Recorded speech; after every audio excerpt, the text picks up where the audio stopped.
And so now all of a sudden, if I go, okay, well, if I'm in a performance and I am a performer, I had a mentor years ago, Brian McKenzie, who really like implemented this on me, and it stuck with me the whole time.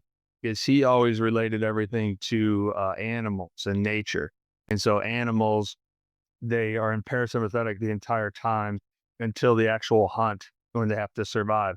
So they shift into sympathetic right away and they go to their active nature, right? A lion shifts to fight, an antelope shifts to flight, and they chase each other. And whoever wins, wins. Whoever loses, loses. In this scenario, let's say the lion loses.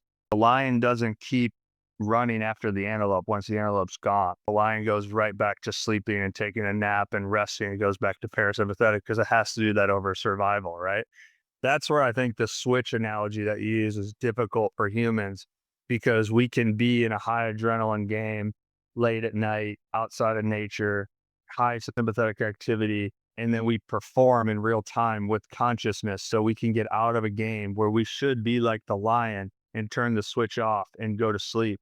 But because we don't, and we live against nature on top of that, we tend to overexhaust our nervous systems. And because of that, to get all the way full circle of why I initially brought in these concepts, is that if a human doesn't know how to naturally cope, doesn't know how to naturally turn the switch on and off of their nervous system, unfortunately, I don't know if I can say this concretely as a true fact, but this is just from what my eyes have seen of thousands of performers over the last decade or so, is that you will either cope with your nervous system naturally or unnaturally, meaning artificially.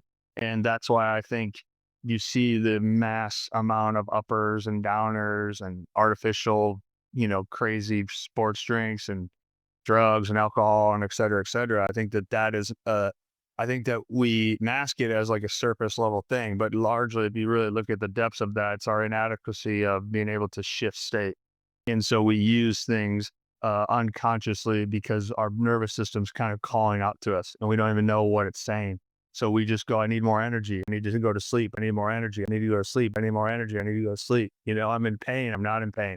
And so you're always reaching for something that is artificially triggering your nervous system that I do think deep down that could be, I don't want to say off the table, but I would say is minimal or at least aware of what you're using artificially if you knew how to or had an awareness to how to use your breathing to govern the system.